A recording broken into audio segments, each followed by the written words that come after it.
One of the best and most convincing pieces of evidence that extraterrestrial civilizations have visited Earth could be the epic Nuremberg space battle of April the 4th, 1561.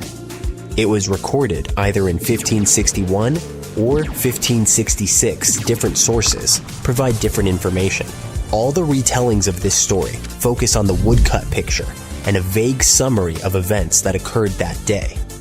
The emphasis is always on crashed spaceships and space battles. Almost everywhere you read or hear the story, it goes like this. The inhabitants of the city woke up early on an April morning and saw a staggering celestial show that looked like a real space battle. This story sounds even more convincing when you find out that some objects allegedly fought for quite a while. And some even crashed. You can see them in the lower right corner. Look at the picture once again. Orbs and crosses fighting, a giant arrow and bizarre tubes, crashing ships. Wow, that had to be a spectacular cosmic battle. To make it all more plausible, Hans Glaser, the artist behind the woodcut, was a very real person. He really did woodcuts, and this one is indeed from the time and place that it says it is, meaning it's not fake, and it does depict a real event that had its own witnesses. For all intents and purposes, it looks like very convincing proof of aliens visiting us, but don't get your hopes up. A superficial perusal of facts seems to confirm an extraterrestrial presence on our planet. But the most likely explanation is much more mundane. The Nuremberg 1561 UFO battle is just an atmospheric phenomenon called a sundog, or parhelion. A sundog is a concentrated spot of sunlight that can sometimes be seen to the right or to the left of the sun, or even on its both sides simultaneously. Sundogs often appear as a pair of patches of light with subtle colors at the same altitude over the horizon as the sun. They can have a variety of forms, from colorful spots to patches of light so intense and bright, it looks like there are two additional suns in the sky. Sundogs are weird looking enough to make it seem that something scary and otherworldly is going on in the sky. At the same time, it's just our planet's atmosphere or ice in the upper parts of the sky acting as a prism or reflective device. This prism makes the light from the sun or moon do weird things. This image can help you visualize the phenomenon. Apparently, Nuremberg had the perfect conditions for this phenomenon to occur. If you examine the depiction of this event and compare it with modern pictures and videos, you'll soon realize that a sundog is indeed a more likely explanation than the Galactic Empire paying us a visit. Let's find the proof of this statement in the translated description of these events and in the woodcut picture itself. First, the sun showed and was seen with two blood-colored half-round strokes, like the diminishing moon right through the sun, and in the sun, above, under, and on both sides, stood blood-colored and partly bluish, or iron-colored, also black-colored round orbs. Now here's the photo of a sundog. It has a halo surrounding it, and a red orb. And if we have at least one red orb, there could be others showing up during other events. Plus, keep in mind that sundogs are like prisms. So, depending on how light is reflected, there could be multiple colors present during such a phenomenon. Now, referring to circled plates mentioned in the description, those could be halos. For example, this sun halo looks vaguely plate-like, and it seems to be linked to other sun halos. And indeed, people have seen halos with multiple orbs. Some of the orbs could have taken a cross-like shape. If we watch some modern videos of sundogs, we might notice that the orbs on film are sun-colored. But since the Nuremberg event happened between 4 and 5 a.m., the clouds and the sun could have had reddish and orange hues. As for the fighting, it could be as simple as one shape moving a bit and changing shape along with the movements of the sun. It could have looked as if it was pushing the other shapes out of the way. Do you agree with the scientific explanation? Or do you prefer to think that Earth was visited by guests from a galaxy far, far away? Write your opinion in the comments. When you hear the word mummy, you might get a chill down your spine. That's because most of us associate this word with those creepy characters we've seen in some scary movies. But in reality, Mummies have helped us understand a lot about ancient civilizations, their rulers, and about how people used to deal with losing their loved ones. The people most famous worldwide for their mummies are the ancient Egyptians. They believed that some sort of existence after passing away was possible, if certain conditions were met. That's why they insisted on preserving the human body through the process of mummification and placing the mummy in a furnished tomb, kind of like giving it a fully functioning apartment of its own. Why did they believe in this? Well, because they were deeply connected to their natural environment for the most part. They saw the natural cycles around them, like how the sun rose every day, followed by the moon, or how new life was always sprouting from plants, even after they had wilted away.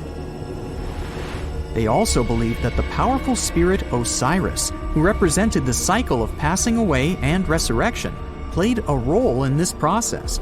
To prepare for the afterlife, the ancient Egyptians followed certain rituals, like mummification, which involved using materials like honey, resins, and incense to preserve the body. There's no other mummy more popular than that of King Tut. He was a young pharaoh who ruled over 3,000 years ago in Egypt.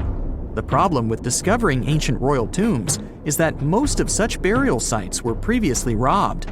People knew ancient rulers had been left with many valuable belongings, so those locations became vulnerable to thieves. When King Tut's tomb was opened in 1922, people were excited because it had not been robbed, like many other previously discovered royal tombs. That's how well hidden it was. Inside, his mummy was encapsulated in a total of 3 coffins, including one made of gold. The objects found in his tomb showed us what ancient Egypt was like, and studying his mummy also helped us learn about the culture and practices popular at the time when he passed away. We also learned about his family by looking at his DNA. Scientists were able to discover that he had had a disease called malaria and a problem with his foot that might have made it hard for him to walk. Ramses II was another pharaoh in Egypt who ruled for 68 years, which was quite a lot back in the day. He was known for his expansion campaigns and building projects. Many objects from his time as a ruler still exist today, including a large statue of him. Ramses II was about 6 feet tall and lived to be about 90 years old. After looking at his mummy, scientists concluded that he may have had a medical condition that affected his spine. Now, remember those thieves I mentioned before? They are probably the reason why Ramses II ended up in a plain coffin in a secret collection of royal mummies at Deir al-Bahari, which was rediscovered in 1881. Thankfully, archaeologists were able to identify him because his journeys had been recorded on his wrappings. The process was really tedious too. In fact, in ancient Egypt, the mummification process could take a staggering 70 days to complete. A special person would say a very specific speech while delicately handling the body and drying it out using a type of salt called natron. They also used linen and resin to make the body look more lifelike and to wrap it in cloth. The tomb was equally as important for ancient Egyptians. The walls of King Tut's tomb, for example, were adorned with intricate artwork that depicted his journey to the afterlife, from his burial procession to his passage through the underworld. The ancient Egyptians believed that everyone made this journey after passing away, and they filled their tombs with items and paintings to help the person in their spiritual travels. Additionally, the walls of the tomb were decorated with spells from a special book, which contained a collection of poems that the Egyptians believed would help people reach the afterlife. And speaking of how important this journey was, people also placed food in these ancient tombs. In King Tut's tomb, archaeologists discovered 36 jars of vintage beverages and 8 baskets of fruit, which were believed to be left there to help him in his journey to the afterlife. The Egyptians believed that traveling to the afterlife took a really long time, so they left a lot of supplies, such as food and water, to sustain their loved ones. Pharaohs also generally had numerous luxurious garments and beautiful jewelry in their tombs to ensure that they would have a fashionable journey.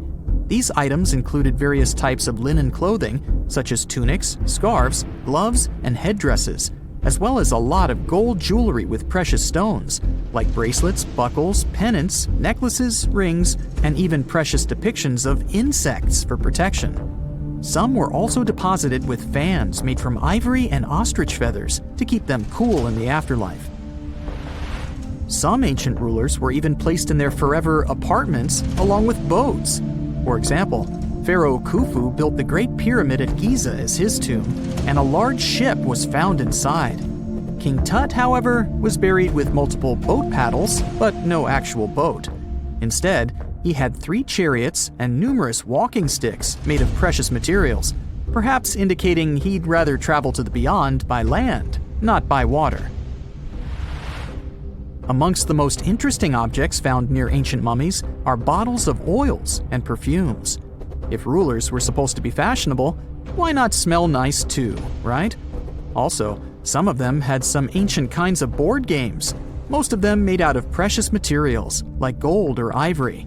One of those games was called Senet. It was very popular amongst the ancient Egyptians and very similar to modern-day chess.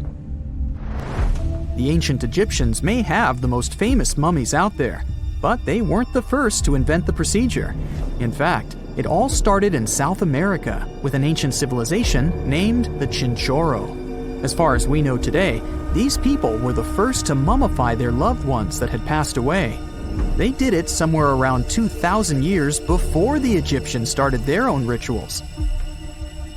Sure, we can tell a lot about ancient rulers by studying these mummies, but until recently, we had no idea what they really looked like during their lifetime. Not so long ago, though, some very special mummy paintings were found by archaeologists studying ancient Egyptian objects.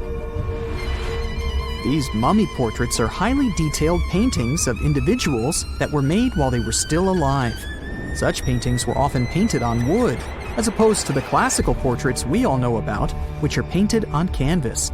They are known for their realism and beauty, and have even been used by researchers to diagnose diseases by comparing them to the corresponding mummies. Some of these portraits also include depictions of jewelry, which was later found on the mummies. The recent discovery of these mummy portraits in Central Egypt is significant, as it marks the first time in over a century that such paintings have been found. Mummies appeared all around the world naturally, too.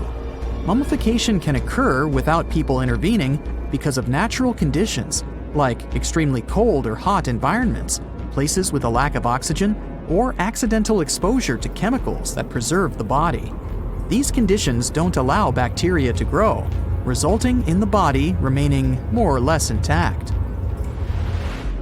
Famous Otzi was one of these mummies. We know today he was a man who lived around 5,000 years ago in Europe.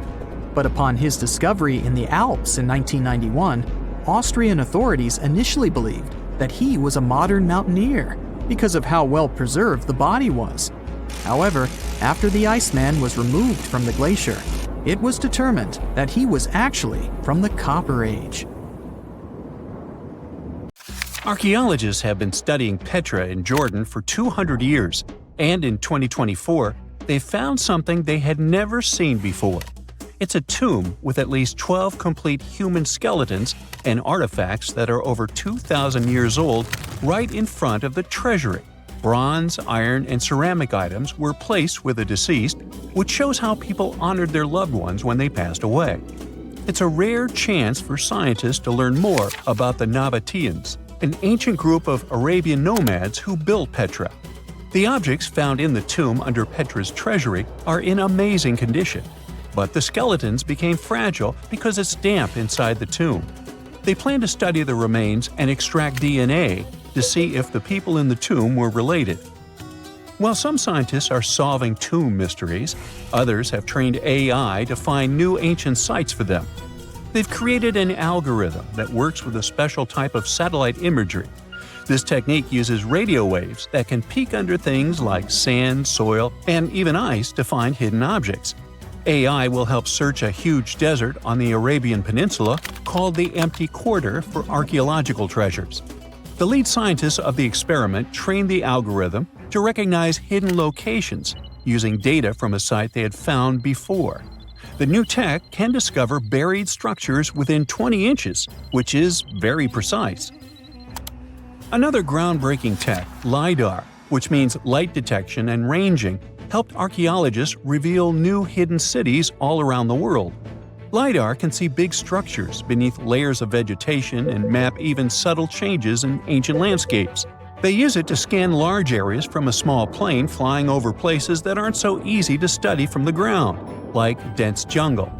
In 2024 alone, they found new Maya settlements in southern Mexico, gardens, roads, and rivers in Ecuador's Amazon rainforest, ancient ruins on the Pacific island of Tonga, and the remains of 2 medieval cities along the Silk Road route in Uzbekistan.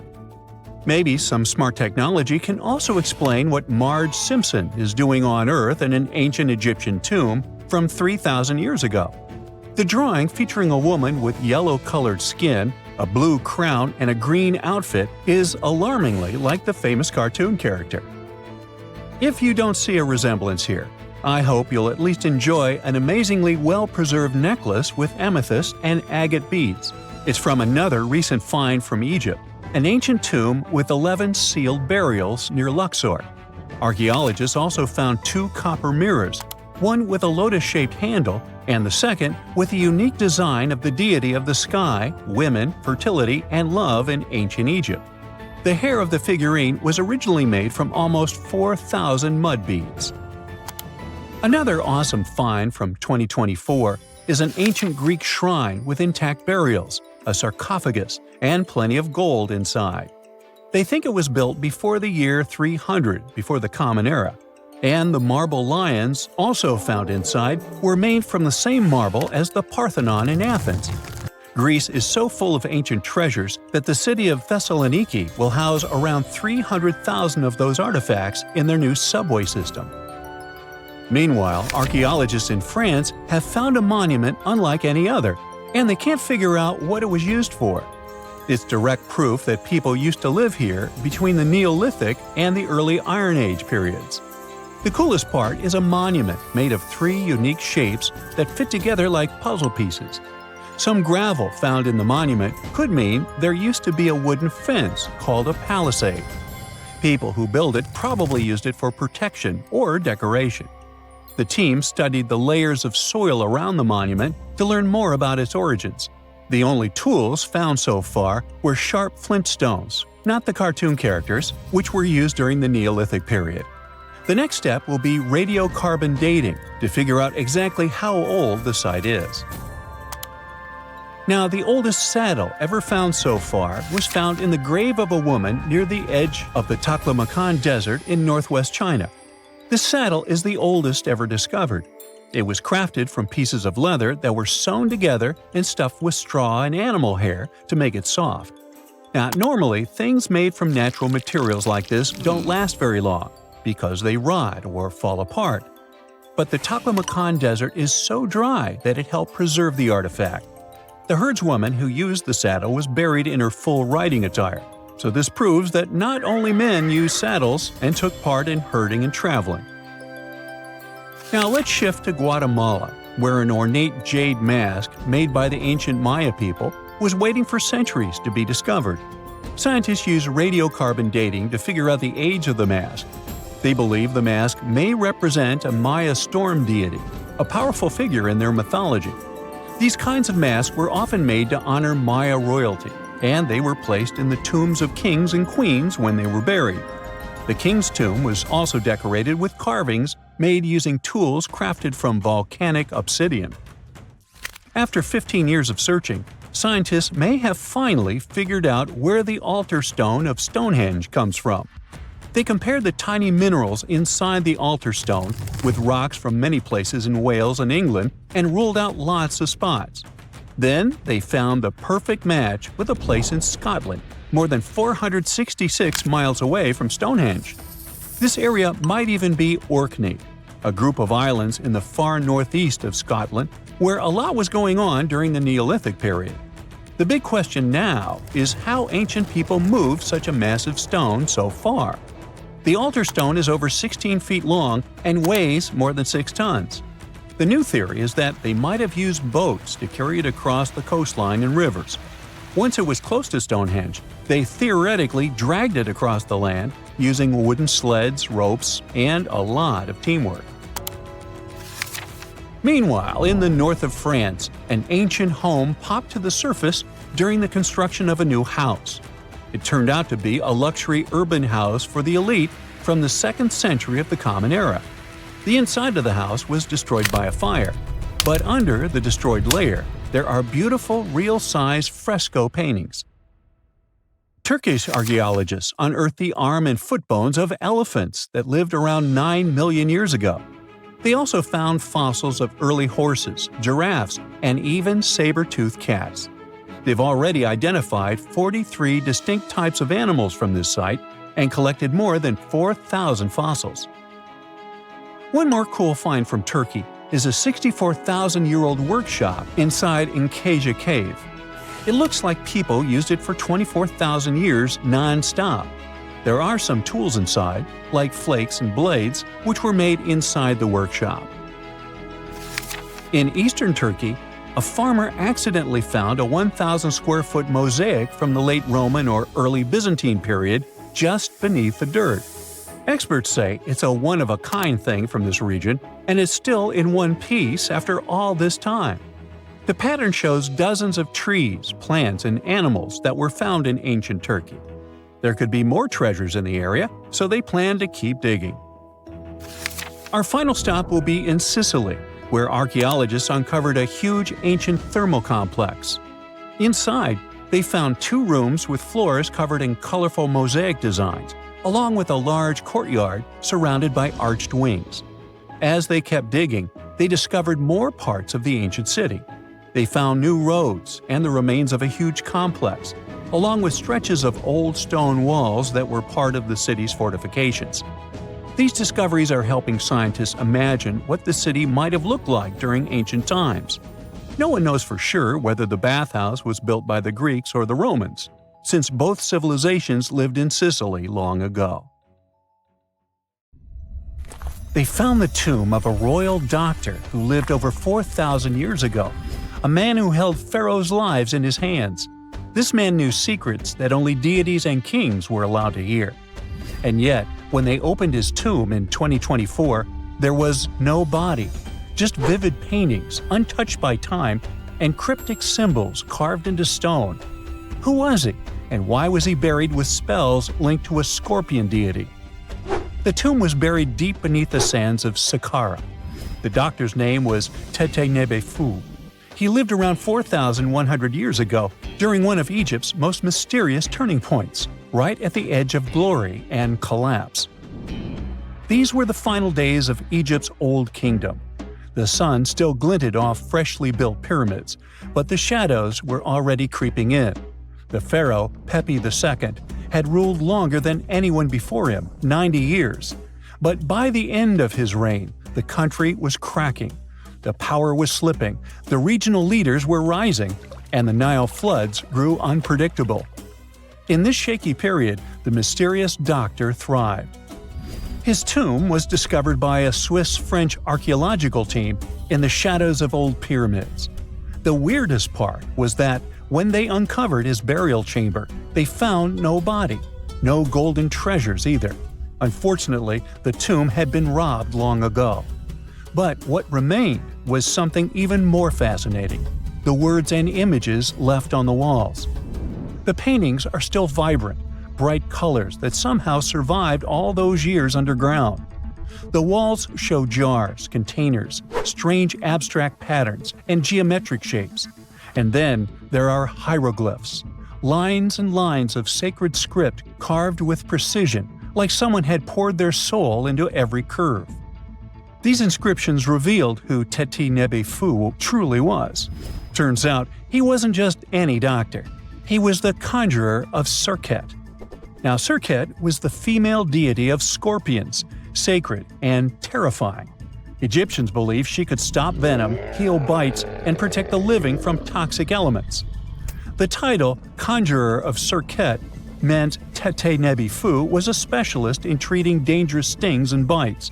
And if he got an entire tomb for himself, He may have been Egypt's top expert in those things, a man who healed with both medicine and magic. But that wasn't all.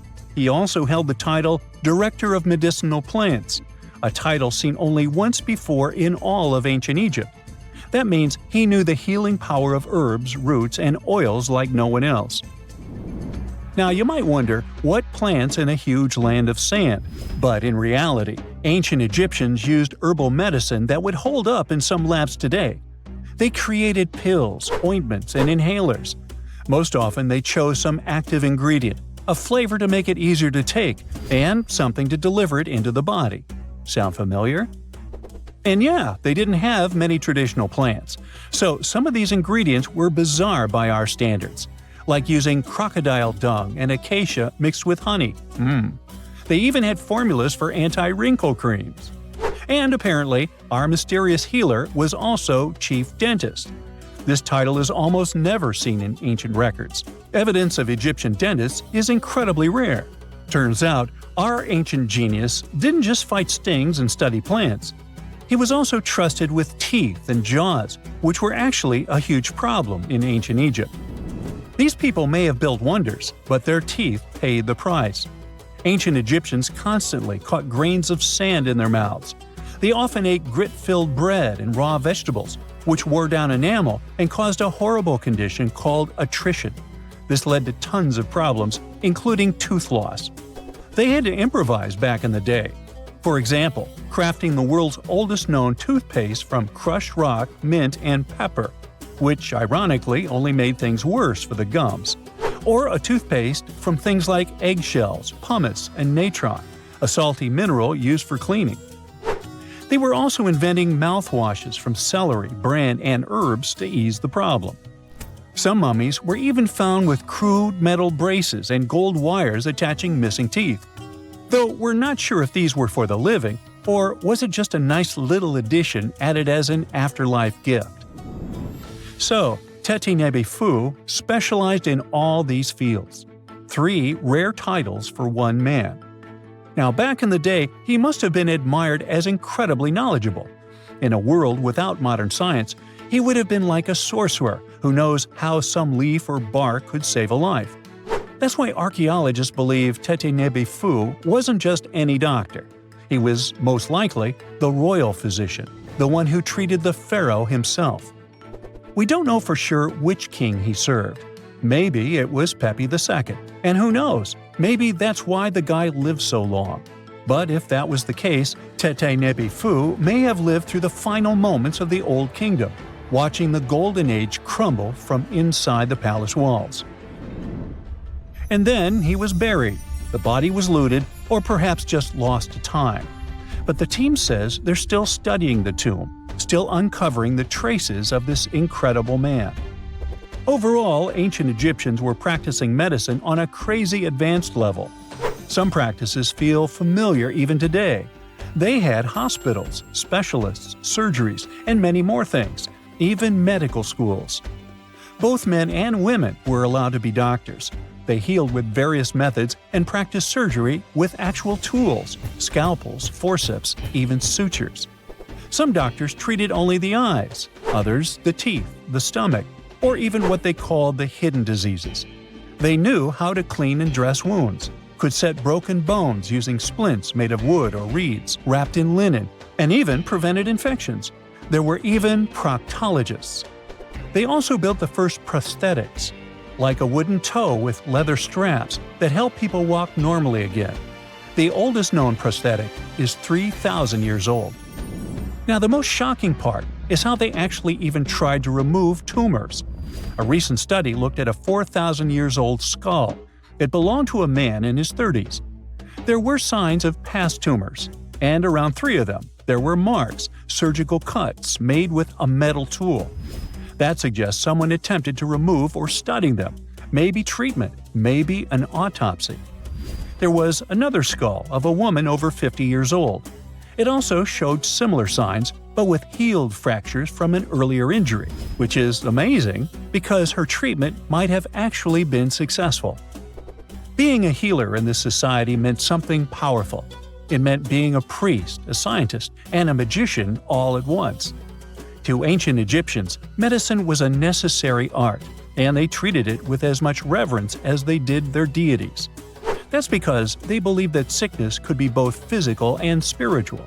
So a doctor could recite a spell while applying a salve, and a lot of their treatments worked. The reputation of doctors in ancient Egypt was so strong that leaders from other parts of the ancient world, like Persia, actually sought them out. Even Homer, the Greek poet, once said the Egyptians were the most skilled healers of all. Of course, their understanding of the human body wasn't perfect.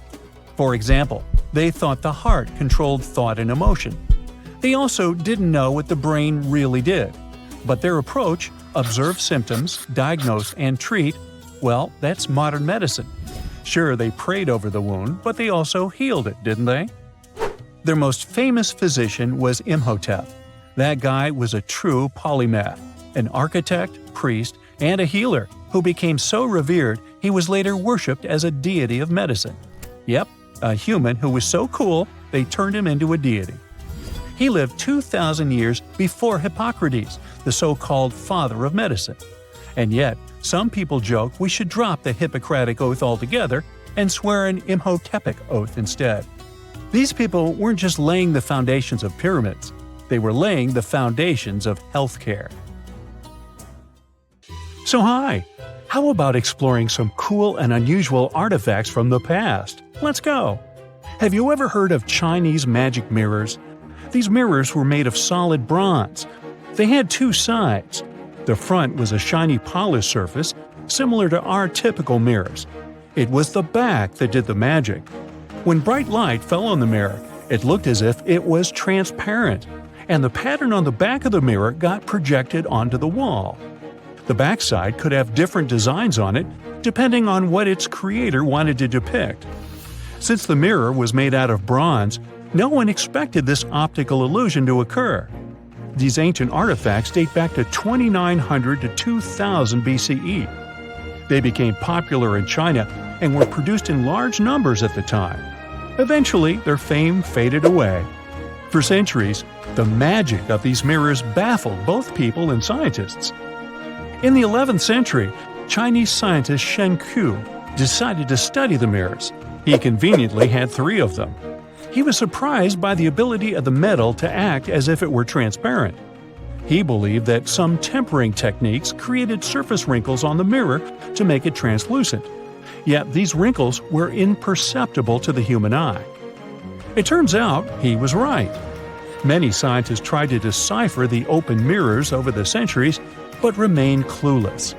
Finally, in 1932, William Bragg discovered that Shen Ku had been right about imperceptible surface wrinkles all along. Every once in a while, people open multiple tabs in a browser and come to a point where there's no room for a new tab. Apparently, this had also been happening long before computers and the internet were invented. Meet the 16th century browser. This is a full-size book wheel. It's kind of a custom-made rotating bookshelf. Gregory Hayworth, a specialist in textual science, says that this tool has a system of epicyclic gears. That means that the book wheel has a working principle like a planetary system. One gear rotates around another. The shelves of the device maintain a constant 45-degree incline that holds the book securely as the giant wheel turns. Back then, people used the tool while writing encyclopedias and editions of classical works. In this kind of work, a person has to have many books open simultaneously so that the information from multiple sources can be gathered easily. Italian engineer Agostino Ramelli is the inventor of this piece of early modern machinery. What if I tell you that sponge divers in Greece accidentally found an ancient computer? They pulled out this artifact from a shipwreck near Antikythera Island in 1901. Scientists called it the Antikythera mechanism and labeled it as the first mechanical computer. The machine looks like a hunk of bronze, but it has some kind of mechanism composed of gears and wheels. So, experts first assumed that it was an astronomer's tool. After an X-ray scan, though, they found out that the instrument was far more complex than they thought. The artifact was meant to calculate astronomical positions, track the 4-year cycle of athletic games, and so on. It contained a box with dials on the outside and had an assembly of gear wheels attached. It's still unknown who built an instrument with this level of artistry 2,000 years ago and why this technology was lost. After seeing how sophisticated the device was, scientists accepted that their perception of ancient Greek engineering wasn't really accurate. Professor Michael Edmonds of Cardiff University admits that, based on the knowledge they have, this mechanism shouldn't even exist.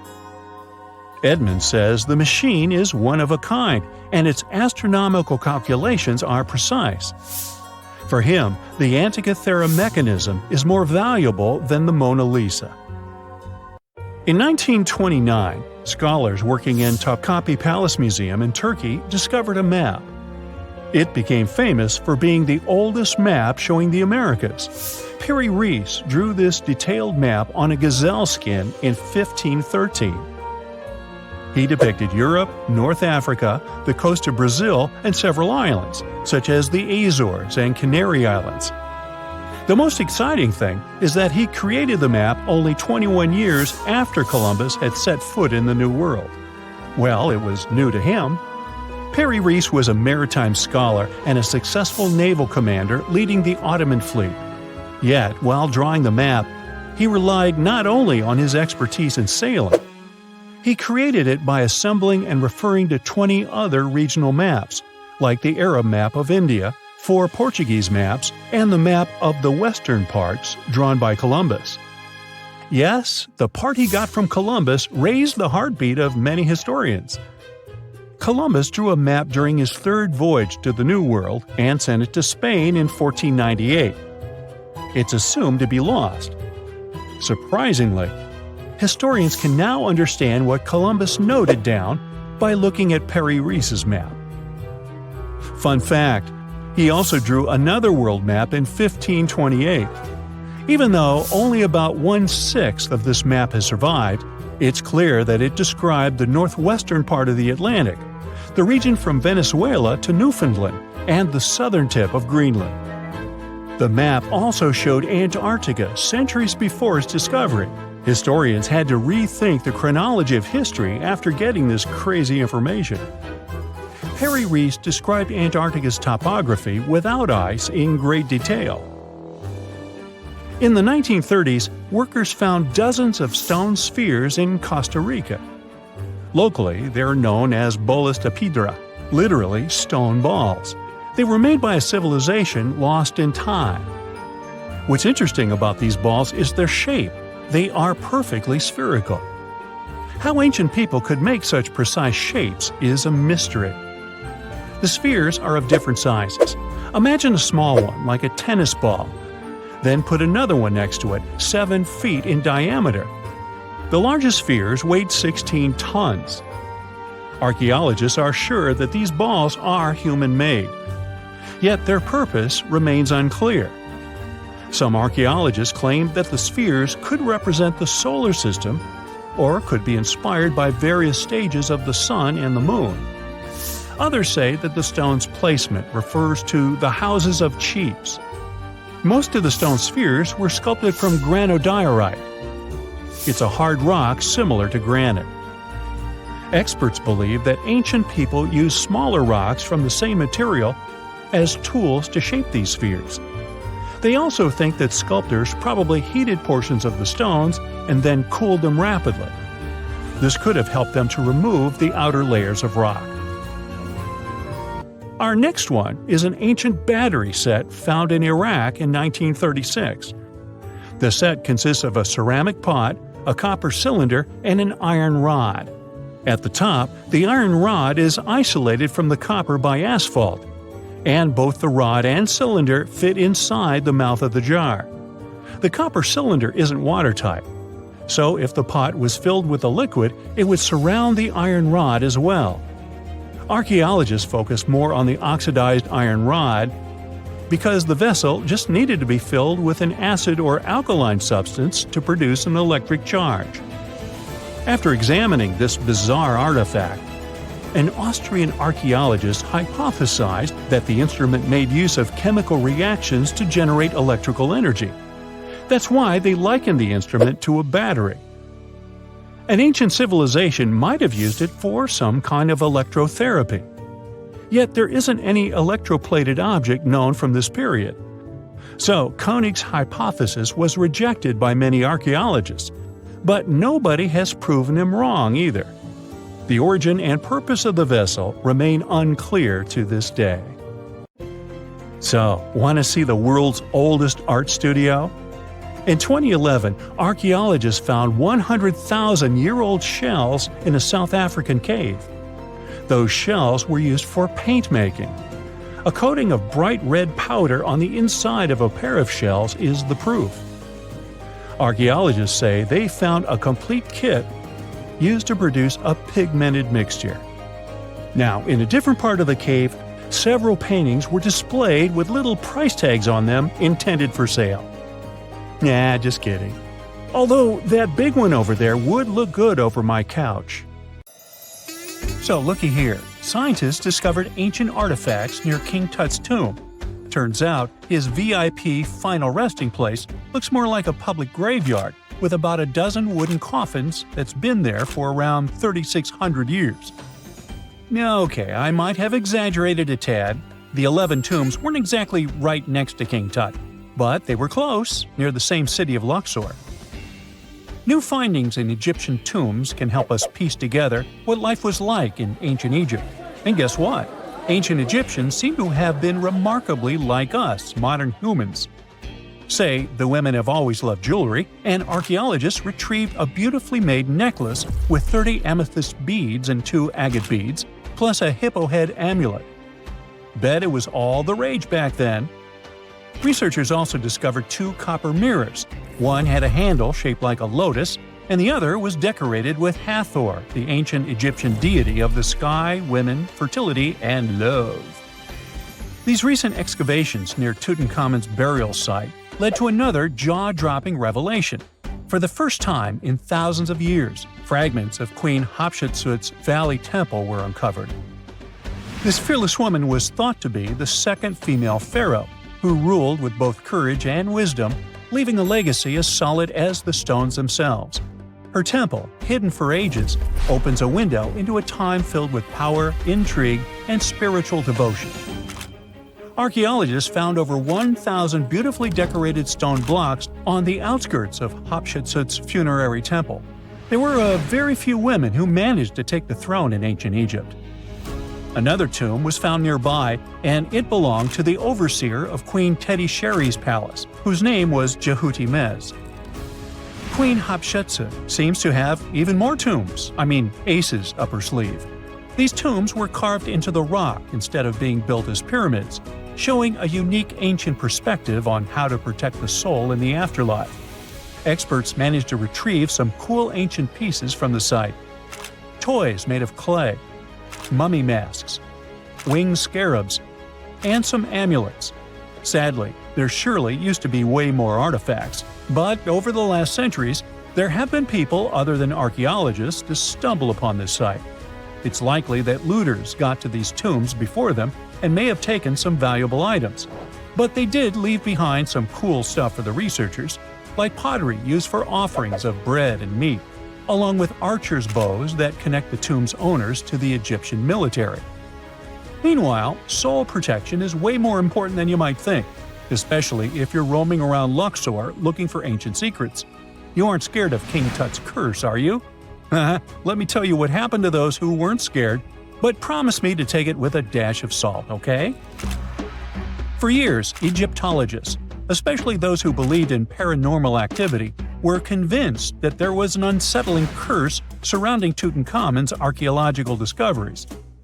This belief stemmed from the mysterious and untimely demise of several excavators who discovered the tomb in 1922 with no logical explanation for why they passed away. It was just easier to chalk it up to something supernatural and avoid the whole mess. But it turns out it wasn't a curse at all. It was likely the radiation that caused those excavators to perish. Now, you might wonder where the radiation came from. After all, while radioactivity was discovered in the 19th century, ancient Egyptians, despite their impressive pyramids, didn't have any radium lying around to make Tut's tomb glow like crazy. So, what could be the real story? It might have been toxic waste behind it all. Toxic levels of radiation from uranium and hazardous waste have been lurking inside the tomb since it was sealed over 3,000 years ago.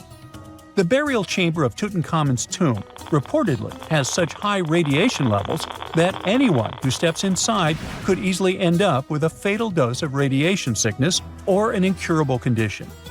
By the way, you can have a somewhat similar level of radioactivity if you don't get rid of those moldy dinner leftovers you left to perish in your fridge a month ago. But this radioactivity isn't exclusive to Tutankhamun's tomb. Ancient Egyptian artifacts discovery is rewarding yet dangerous due to unusually high radiation levels in Old Kingdom tombs all over Egypt. Geiger counters have detected radiation at 2 sites near the Giza pyramids, and radon, a radioactive gas, has been found in several underground tombs in Saqqara. Interestingly, experts believe that the builders of these ancient tombs were aware of the toxins, as some eerie warnings were carved into the walls of many tombs. One inscription ominously declared, "They that break this tomb shall meet their end by a malady that no doctor can diagnose." Other ominous phrases like "forbidden," "due to evil spirits," only added to the fear that supernatural curses haunted these ancient sites. Ominous signs have stunned archaeologists since forever, but the fear grew even stronger a century ago with the mysterious passing of Lord Carnarvon, who funded King Tut's excavation in 1922 and reportedly explored the treasure-filled rooms, along with several others who entered the tomb. Arthur Weigall, another British Egyptologist who was present at the tomb's opening and is credited with starting the curse myth, passed away young when he was just in his 50s in 1934. Chances are the condition that made him pass was connected to radiation. In total, 6 out of the 26 people who were there when the tomb was opened met their end within a decade from various causes. Not only X-ray exposure, those reasons include asphyxia, stroke, heart failure, pneumonia, and even poisoning. Well, isn't this getting a little grim? There was one guy who opened the tomb and somehow managed to avoid the infamous curse, Howard Carter, or so it seemed. Some folks pointed to his survival as proof that the curse wasn't real. After digging up the tomb, Carter published several books on the topic and shifted gears from archaeology to dealing in antiquities for various museums. Despite dodging demise or injury, rumors swirled about how the curse may have impacted him in other ways. One of the big stories linked him to Lord Carnarvon's daughter, Evelyn. Some said he was madly in love with her, but she married someone else, so he chose to stay single. Others claimed they had an affair while she was in Egypt, which ended when her father passed away and she left the country for good. However, there wasn't much evidence to support these stories. Evelyn was just 6 when they met, and they remained friends until his last breath. She was even one of the few attendees at his funeral, but denied any romantic involvement, saying they weren't that close. A year after the revolutionary discovery near King Tut's tomb, Evelyn married politician Sir Brograve Beauchamp and had a daughter. That same year, Beauchamp toured the tomb with his parents, guided by Carter himself. Carter never married and, aside from those posthumous rumors about Evelyn, had no other romantic connections. While the curse adds an intriguing twist to his life story, his tendency to keep relationships at arm's length was evident long before the tomb was opened. It seemed Carter just wasn't a people person. In 1939, after battling a serious illness, he ultimately succumbed to fate. He was 64, which was a pretty common life expectancy in the UK back then, so no one really thought it was off and linked it to an ancient curse. When he passed, it turned out he had several artifacts from Tutankhamun's tomb in his London apartment, which were eventually sent back to Egypt, marking what some viewed as the curse's end. Who knows? Maybe if he hadn't had all those ancient souvenirs at his place, he would have lived way longer. But all the other demises might seem off. The curse theory was likely fueled by some strange events during the excavation. Carnarvon got a mosquito bite that became severely infected, and around the time they opened the tomb, Cairo experienced a bizarre power outage and a freak sandstorm. Back in England, the Earl's dog, Susie, managed to escape from Carnarvon's house and began barking frantically at seemingly nothing. At least that's what the staff and family saw. Strangely enough, at the very moment her owner's heart stopped, Susie started howling and fell down without showing any signs of life. Maybe radiation didn't play a crucial role after all, and those were indeed ancient artifacts from King Tut's tomb that made them all perish. Spooky, huh? If you ever fly over the deserts of southern Peru, you'll notice distinct white lines against the rusty red background. Look closer, and you'll see some clear shapes. Straight lines, rectangles, triangles, swirls. It seems like they're parts of huge drawings.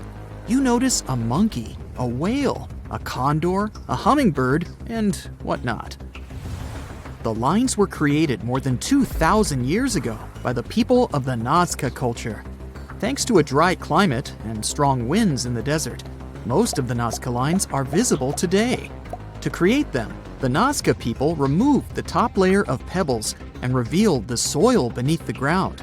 The color of the soil changes from reddish-brown to yellowish-gray, so the lines always look different.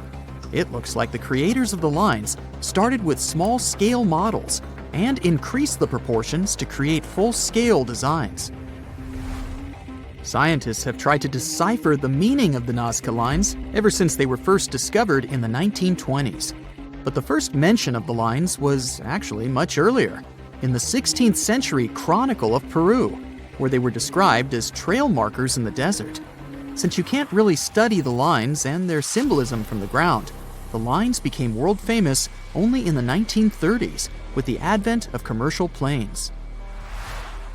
A decade later, American professor Paul Kosak was doing his research on the lines and noticed one interesting thing.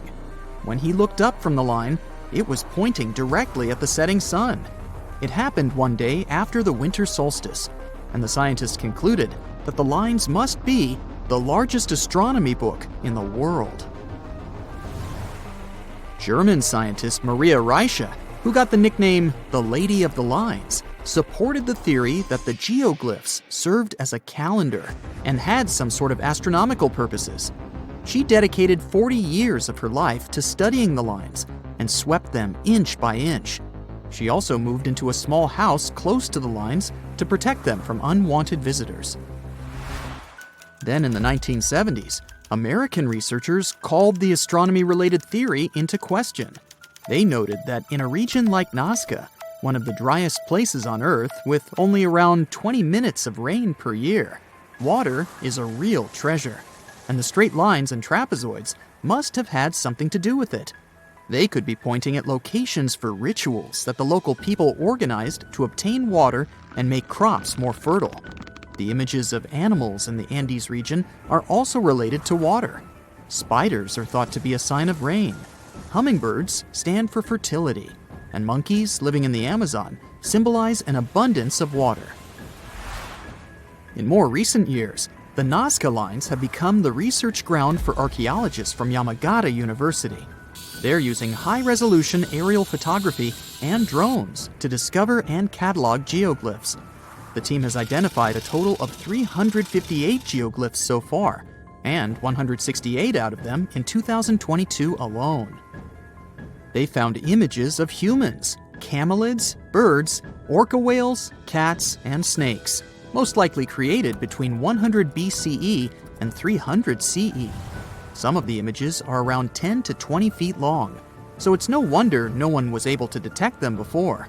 The largest geoglyphs, by comparison, are 1,200 feet across, which is about the height of the Empire State Building. The researchers believe the Nazca lines were used as a form of communication in the desert. The linear ones pointed the direction from valley to valley. The ones drawn on slopes seem to have been drawn along ancient pathways between settlements. The scientists now plan to find patterns in the geoglyphs depending on their distribution. they use artificial intelligence to analyze the images. The AI generates designs that are likely to be painted in the desert, and the team then checks if they're actually among the Nazca lines. Another famous Peruvian geoglyph is a candelabra, slightly taller than the Washington Monument. You can find it on a seaside hill in the Paracas Peninsula. Researchers managed to establish the approximate age of the candelabra by analyzing the nearby artifacts. It looks like it dates back to around 200 BCE. The drawing is etched deep into the sand, and it was never meant to look like a candelabra. One theory says that the drawing was supposed to resemble the trident of an Incan deity to please it. Another popular theory is that sailors used it as a beacon for navigation. Effigy Mounds National Monument on the Mississippi River has 195 known Native American mounds. Most of them are conical in shape, and there are also several that look like birds, deer, turtles, bears, and panthers. Scientists have established that the mounds date back to around 450 BCE, and the images are somewhat younger. A study of the mounds found some copper, bone, and stone tools. The builders' descendants say that the mounds served as ceremonial sites. This story is passed down from generation to generation. Some historians believe the mounds could have been also used to mark celestial events or territories. The American Southwest and the nearby regions of Mexico have over 300 intaglios, which are giant images engraved in the ground. The most famous of them are the Blythe intaglios in California, west of the Colorado River. Blythe giants are a group of 6 figures, including that of a human being and an animal. Scientists believe the images are somewhere between 450 and 2,000 years old. According to the local Mojave tribe, there is an image of Mustamho, the creator of life. The animal figure shows a mountain lion who served as his helper. The largest figure is almost as tall as the Leaning Tower of Pisa. The creators of the intaglios had to scrape the dark rock of the desert until the lighter soil showed up. It's nearly impossible to notice them from ground level. That's why they were only discovered in the 1930s, when a pilot flying over them accidentally looked down. The best way to see the giants is still from a helicopter.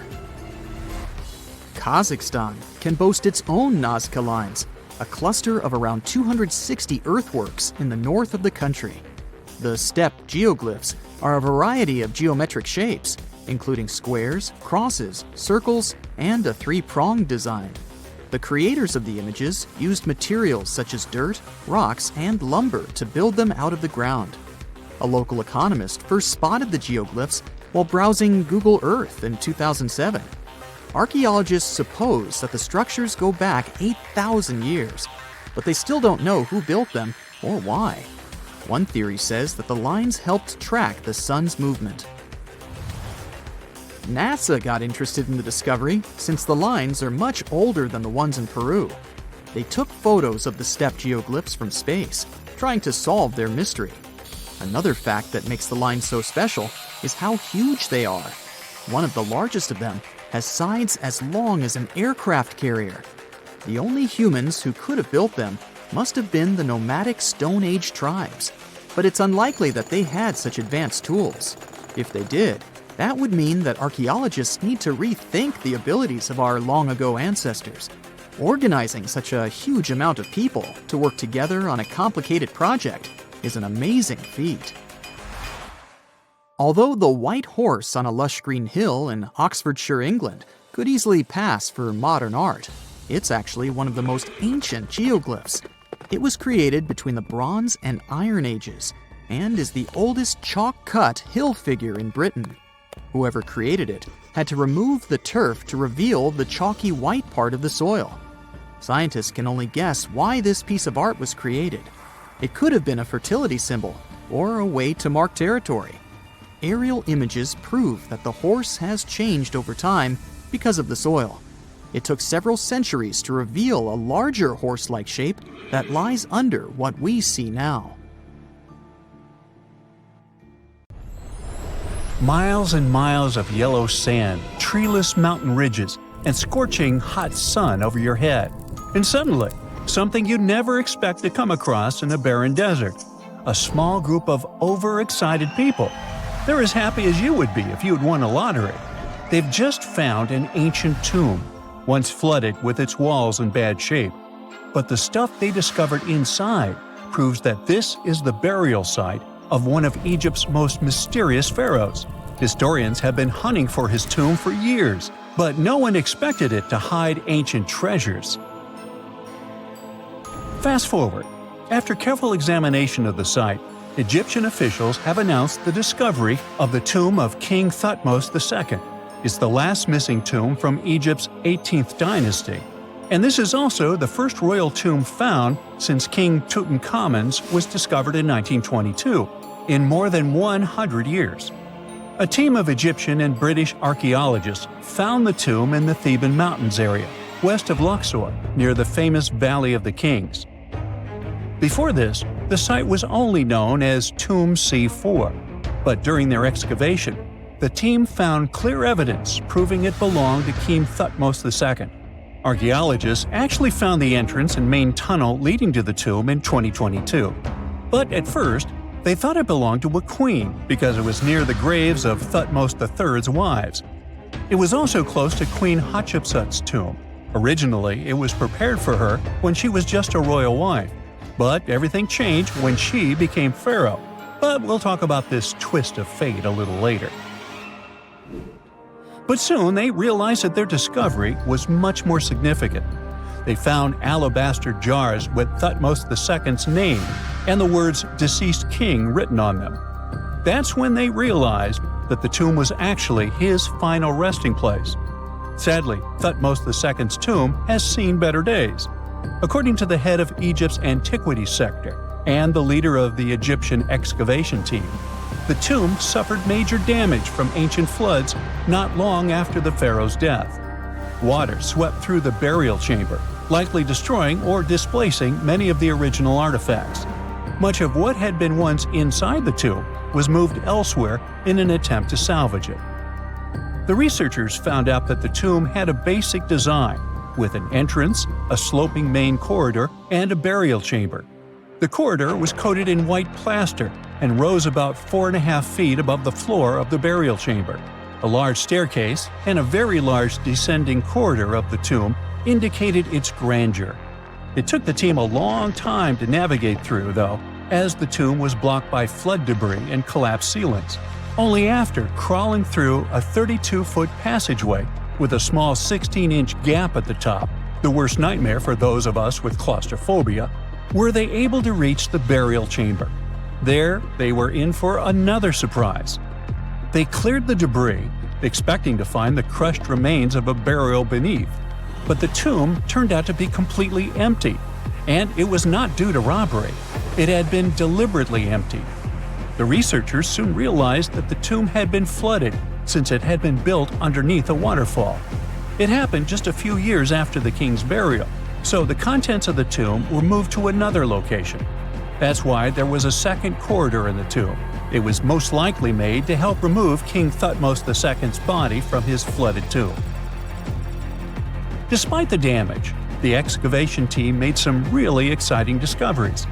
They found traces of mortar decorated with blue inscriptions, yellow stars, and fragments from the Book of Amduat, one of the most significant funerary texts in ancient Egypt. The book was meant to guide the deceased through the underworld, ensuring a safe journey to the afterlife. Now, how about we sneak a peek at ancient Egypt's 18th dynasty? It was all about conquering lands, expanding the empire, and building jaw-dropping monuments. Some of the biggest names from that era, Thutmos I and Thutmos III, both legendary warrior kings who left their mark in history. Thutmos I was a fierce fighter who led major military campaigns, pushing Egypt's border further south than ever before, all the way to the fourth cataract of the Nile. His victories gave Egypt access to new trade routes, stronger political ties, and more wealth. His conquests were so significant that they were recorded in the tombs of his top officials. Thutmos III, sometimes called Thutmos the Great, took things even further. He was not only an incredible military strategist, but also the commander of Pharaoh Hatshepsut's armies before becoming king himself. He led between 17 and 20 military campaigns, winning every single one and expanding Egypt's empire to its peak. He even created the world's first navy. Thutmos III is often remembered as Egypt's greatest warrior pharaoh. And sandwiched between these two powerhouses was Thutmos II, a pharaoh who doesn't get nearly as much attention. Hey, the middle child, right? His reign lasted only about 5 years before he passed away at around age 30 in 1479 BCE. He is kind of a mystery. No one really knows what he accomplished. For the longest time, even the location of his burial site was totally unknown. His body was actually found in the 19th century. It was just lying around in the mortuary temple of Deir el-Bahari, in a secret chamber where priests used to hide royal mummies centuries after their original tombs were looted by grave robbers. In other words, Thutmos II's body must have been moved from his original resting place at some point in history to protect it. During his lifetime, Thutmos II made at least one major impact on Egyptian history. He married his half-sister Hatshepsut.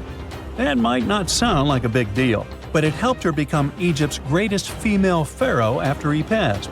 The catch? She kept her stepson, Thutmos III, off the throne for decades. When he finally took power, he erased her name from history out of spite. And still, Hatshepsut is one of Egypt's greatest pharaohs, no matter if you're talking about a man or a woman. She brought a lot of wealth and art to Egypt. She led a big trading trip to a place called Punt, where she brought back things like gold, ebony, and incense. She also made sure her name lasted by building amazing structures that we can still see today. At Karnak, she added huge obelisks. One of them is still standing tall. She also was the one to build the Temple of Deir el-Bahari with its countless columns. She was buried there. Interestingly, Hatshepsut was often shown in art as a man with muscles and a beard, like how pharaohs were usually depicted. But she made sure there was always something in the artwork that reminded people she was a woman, like calling herself Daughter of Re or His Majesty herself. When she passed away in 1458 BCE, Egypt wouldn't have a female ruler as powerful as her until Cleopatra, about 1400 years later. According to Egypt's Supreme Council of Antiquities Secretary General, isn't that a mouthful? Hatshepsut's name actually appears in Thutmos II's tomb, meaning she might have even handled his burial. As for their final resting places, well, Hatshepsut was buried in the Valley of the Kings, and Thutmos II's mummy is now in the National Museum of Egyptian Civilization, alongside other ancient Egyptian rulers. It gives visitors a rare chance to see the remains of a nearly forgotten pharaoh. Now, experts consider the discovery of his tomb to be one of the most significant in recent years. The artifacts found there add important details to our understanding of the history of the region and Thutmos II's rule.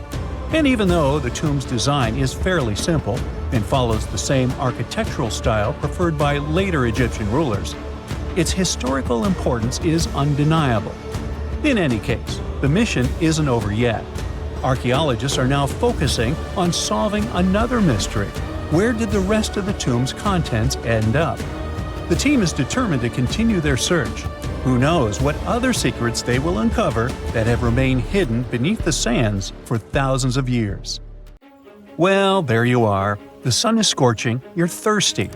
All you can think about is water and ancient bones under your feet. You're wandering through the Sahara, the largest hot desert on Earth. Right now, you're crossing a stretch of sand called Whale Valley. And all over these 75 square miles of land, fossils cover the ground so thickly that you can't help but step on them. Paleontologist Hesham Salam says it's an unusual picture in this place.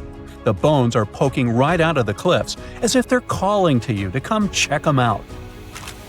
You can spot ribs scattered all over the place. Look at these vertebrae. They're giant. Ooh, the creature they once belonged to must have been up to 65 feet long. The fossils show that the animal had a streamlined body like today's whale, but still had features like hind legs and feet. For scientists, it means a very exciting thing. They might have discovered a fully intact skeleton of a prehistoric whale. It was an animal that lived in this area when Egypt was underwater. You see, today, the Valley of the Whales is the world's largest ancient whale graveyard. You're likely wondering what marine animals are doing in a desert more than 100 miles away from the nearest coast. Well, millions of years ago, this desert was at the bottom of a massive ocean called the Tethys, which stretched from Europe to India. When sea levels dropped, the ocean left behind a seabed covered with fossils. And today, the fossils of some of the earliest known whales rest here, which gives researchers a peek into how today's massive ocean whales may have evolved. The fossils here are super detailed, even with some stomach contents still intact. Uh-oh. Scientists have also found fossils of ancient sharks, crocodiles, and turtles, helping to recreate what this marine world looked like millions of years ago. Now, the first whale bones were discovered in 1902, but it wasn't until the 1980s that people really started to explore the area, only when access to this area became better. Sadly, some fossils had been taken away by collectors before the site turned into a protected area. Most of the fossils are just under the surface, slowly revealed by erosion. Whale Valley gives us an amazing glimpse into millions of years of ancient coastal marine life. But let's move further. Ancient whale fossils aren't the only discovery you're going to make today. For over 150 years, scientists have been puzzled by a strange creature that lived millions of years ago. But now, thanks to some amazing fossils found in Morocco, they've finally figured it out. Look at them. These creatures are called blah blah blah. Nah, I'm kidding. Stylophorans. They look like flattened armor with a long arm sticking out. Researchers discovered these creatures in 2014 and were shocked. The fossils dated back around 478 million years. They found around 450 specimens, and to their surprise, some even had soft tissues preserved, which is super rare. Before this, they only knew stylophorans from their hard parts. Originally, scientists thought these creatures were good old echinoderms, animals like sea urchins and starfish. But new discoveries prove that they had a core body and feeding arm similar to modern starfish, complete with a water vascular system to help them move and eat. This finding ends a long debate about where stylophorans fit in the animal family tree. Now we know they're related to echinoderms, but are more advanced because they don't have the typical 5-ray symmetry. Ooh, come here and look at this giant fossil. It was found in the Sahara and gave scientists new insights into the Spinosaurus, the largest carnivorous dinosaur we know about. These 95 million-year-old remains also confirm that it was the first known swimming dinosaur. The Spinosaurus had flat paddle-like feet and nostrils on the top of its crocodile-like head, perfect for staying underwater. It was a pretty weird dinosaur with a long neck, trunk, tail, and a 7-foot sail on its back, so it must have spent a lot of time in the water. At over 50 feet long, Spinosaurus might have been even larger than T-Rex. The first Spinosaurus remains were discovered about 100 years ago in Egypt, but only this new fossil, found in Morocco, helped scientists reconstruct this dinosaur for the first time. Researchers paid attention to the creature's shorter hind limbs and wide claws. These features point to adaptations for life in the water. Its snout and dense bones also suggest it was a swimmer, while its spiked tail likely attracted mates. Hey, good looking, come here often? And here's another astonishing find made in Tunisia, the remains of Machimosaurus rex. Now, so far it's believed to be the biggest crocodile ever. This ancient croc was about 32 feet long and weighed around 66,000 pounds. It was a top predator around 130 million years ago, and its skull was over 5 feet long. Now, this discovery is a big deal because it shows that these crocs stuck around longer than we thought. Before this, scientists believed that they disappeared during a minor extinction event between the Jurassic and Cretaceous periods. Now, let's go back to the fact that the Sahara was once underwater, and some of the largest sea creatures ever lived there. A study published in the Bulletin of the American Museum of Natural History speaks about an ancient body of water called the Trans-Saharan Seaway. It existed between 150 million years ago, covering parts of Western Africa. Scientists spent 2 decades trying to recreate this prehistoric underwater world. They found it was warm and shallow, home to some pretty terrifying creatures, including 5-foot-long catfish and 40-foot-long sea snakes. Yikes! The seaway was cut off from larger oceans for long stretches, which may have helped these predators grow larger because resources were always available. It's a classic case of evolution at work, leading to what scientists call gigantism in isolated environments. But all that water didn't just disappear with no trace. Under the sands of the Sahara, scientists have discovered a massive ancient lake, which they're calling a megalake. Makes sense? This lake formed around 250,000 years ago when the Nile River flooded the eastern Sahara. At its biggest, this lake covered over 42,000 square miles. It's about half as big as Kansas. They also found evidence of a smaller lake, 93 miles west of the Nile, at a slightly lower level and covering 18,600 square miles. All of this adds to growing evidence that once, North Africa had many lakes that might have created migration routes, helping early humans move across the continent. Now, in the Sahara, you can find not only fossils of bizarre animals. In May 2020, some weird rocks with greenish crystals were discovered in a sandy region in southern Algeria's Sahara Desert. When scientists checked them out, they found out these rocks weren't from Earth. They were actually pieces of a meteorite called Erg-Chek 002. This meteorite is super old, like the oldest volcanic rock ever found. It melted ages ago in the fiery heart of an ancient protoplanet that no longer exists. Researchers had recently published a study in Nature Communications, revealing that they have analyzed lead and uranium isotopes in Erg-Chek 002 and found out it's more than 4.5 billion years old. Another cool discovery made in the Sahara is quite unexpected. A few years ago, scientists found what they think are the world's oldest colors, and they're bright pink. These pigments were uncovered from rocks that are around 1.1 billion years old in the Sahara Desert. The colors came from microscopic organisms, as animals didn't exist back then. The discovery was made by a PhD student who crushed the ancient rocks and analyzed the pigments. These pink pigments are actually ancient chlorophyll from photosynthetic organisms that lived in an ocean that's long gone. Researchers are now sure that this finding could help explain why larger, complex creatures showed up much later in Earth's history. Before these colors were discovered, scientists didn't know what was missing in the food chain that delayed the evolution of larger animals. Now they understand that tiny cyanobacteria were at the bottom of that chain. Apparently, this discovery is not just about finding some old pink stuff. Scientists believe it's a breakthrough in understanding the history of life on Earth. Throughout history, humans have used tattoos to protect themselves against sorcery, claim membership in groups, declare their love, honor their loved ones, or simply express themselves. And it looks like tattoos are going nowhere because as of 2022, 46% of the United States population has at least one. That's why it's not shocking that tattooing has taken the 6th spot amongst the fastest growing industries in the country. And it's safe to assume that this percentage will only go up. But have you ever stopped and wondered when this form of body modification came into existence and how it changed over the years? Let me tell you. Tattoos date back thousands of years. Have you ever heard about Otzi the Iceman? He's the 5,200-year-old mummy who was found embedded in glacial ice in 1991 in the Ötztal Alps.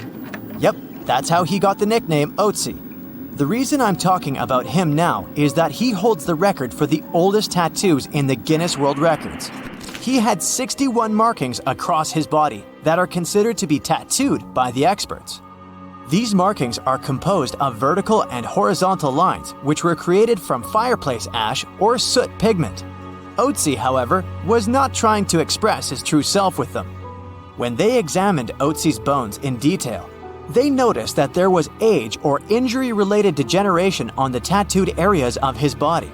This made scientists believe that his tattoos may have been related to discomfort relief treatments similar to acupuncture. That also explains the somewhat random distribution of those markings on his body. Experts also believe the fact Otzi had so many tattoos means that others in his culture knew about tattooing and that he wasn't the first person ever to have tattoos. Although Otzi's tattoos are considered to be therapeutic, evidence of figurative tattoos, which are images of real subjects such as animals and so on, were also discovered on 2 5,000-year-old Egyptian mummies, as well as pushing back evidence of the practice of tattooing in Africa by 1,000 years. This discovery also holds the importance of changing the belief that only Egyptian women got tattoos. However, other mummies with tattoos have been recovered from at least 49 archaeological sites, including locations in Greenland, Alaska, and the Philippines, which only suggests that tattoos were a worldwide thing. But despite all this evidence that shows the art of tattooing is ancient and universal, the exact date of when and where it began is unknown. There are written records that date tattoos back to 5th century BCE Greece, where they were used to mark criminals and enemies so that it would be easier to identify them if they tried to escape. Romans and Persians also used tattooing for the same purposes. Other cultures, on the other hand, had different uses in mind. In the Philippines, tattoos were symbols of tribal identity, kinship, bravery, beauty, and social or wealth status. They were also believed to have magical abilities and were done as protective talismans against any evil supernatural forces. Consequently, the process of tattooing was believed to be sacred, therefore it involved some rituals. For example, if an artist or a person who was about to get a tattoo sneezed before the tattoo began, this was seen as a sign of disapproval by the spirits. So the session would be called off or rescheduled, and once a tattoo was complete, a celebration usually would be held on its behalf. When it came to ancient Egypt, tattoos were originally used to show a dedication to a deity, and they were believed to convey divine protection. What's worth mentioning here is the fact that many of the tattooed mummies discovered in Egypt were female. One of those mummies came to be known as Amunet, the tattooed priestess of Hathor, who had a variety of tattoos on her body. When she was first discovered, experts initially thought that due to the placement of her tattoos, these were either done as a medical treatment for a lower body condition, or they were simply the markings of lower status. But in recent years, a further examination revealed that she was a person with high social status, so the previous theory was debunked. This discovery led some to believe that her tattoos possibly functioned as protection against the difficulties of pregnancy and childbirth. Now let's take a look at Japan's history with tattoos. Tattooing for spiritual and decorative purposes was widespread in Japan, and it actually extended back to at least 300 BCE. Some written texts also describe tattooing and other bodily markings to indicate social differences among Japanese people. By the 17th century, however, most criminals were tattooed as a mark of punishment. And by the mid-19th century, tattoos were banned altogether, and those who had them were viewed as lacking respectability, which in turn created a subculture of outcasts who formed the roots of the Yakuza. But how did the modern and more expressionist role of tattoos in the Western world begin? James Cook was a British explorer and captain who was famous for his 3 voyages to the South Pacific, which took place between 1768 and 1779. During one of these voyages, he traveled to the Tahitian Islands, where he was introduced to the art of tattooing. When he landed on the island, he was surprised and impressed by the heavily tattooed men and women, and he wanted to make note of them in his logbook. So, to describe their body art, he used the term tattoo after hearing the locals use a word that sounded similar to it regarding their markings. Before that, tattooing was simply referred to as scarring, painting, or staining. Many of Cook's crew returned to England with tattoos from this voyage, which, in return, restarted a tattoo tradition among the sailors. They started using tattoos as a way to record their travels. For example, they would get an anchor tattoo if they crossed the Atlantic Ocean successfully, or a shellback turtle tattoo if they crossed the equator. This paved the way for the traditional style of tattooing. By the 19th century, although tattoos were still largely associated with sailors, they had spread to British high society as well. During the 1870s, they had even become fashion statements among some members of the upper classes, as well as royalty. The people who had them among the high society included British Prime Minister Winston Churchill's mother, Lady Randolph Churchill, Prince of Wales, the future Edward VII, and his sons, as well as several of Queen Victoria's relatives. It was even rumored that she herself had a tattoo of a tiger fighting a python in the area of her body that could easily be covered with clothes, just in case. This all led to tattoos becoming a mark of wealth by the late 1880s. In 1891, the tattoo machine was created by Samuel O'Reilly, who was a New York City tattooer himself. His design was based on a modification of Thomas Edison's electric pen, which was originally designed to help businesses with document duplication. It was also around the same years that tattooed women started to make appearances, though mostly in the circuses to entertain people. Although that industry eventually slowed down, by the 1920s, more women began to get tattoos as a cost-effective alternative to makeup, since products were so expensive at the time. In 1939, Mildred Hull became the first female to open her own tattoo shop in New York. It was around this time that the US introduced social security numbers, and many citizens got theirs tattooed on their bodies as a memory aid. However, despite these tattoos, decorative tattoos continued to be looked down upon. If you had a tattoo during the 50s or the 60s, you would still be viewed as a rebel or a criminal by the majority of people. In 1961, the New York City Health Department actually banned tattoos because they saw them as the cause of spreading diseases. The ban was not lifted until 1997. Today, tattoos are so common that even toys have them. So there's no ban, no stigma, no style or color restriction, and nothing to stop you from getting the tattoo of your dreams. Maybe except your mom. A gruesome discovery took place in Egypt some years ago. You want to hear about it? 16 human hands, carefully buried in 4 eerie pits. They didn't look too much like human hands at first, since they were abnormally large, but they were. Weirdly, there were only right hands. No left hands were in sight. It turned out that it points to the practice of an ancient dark ritual.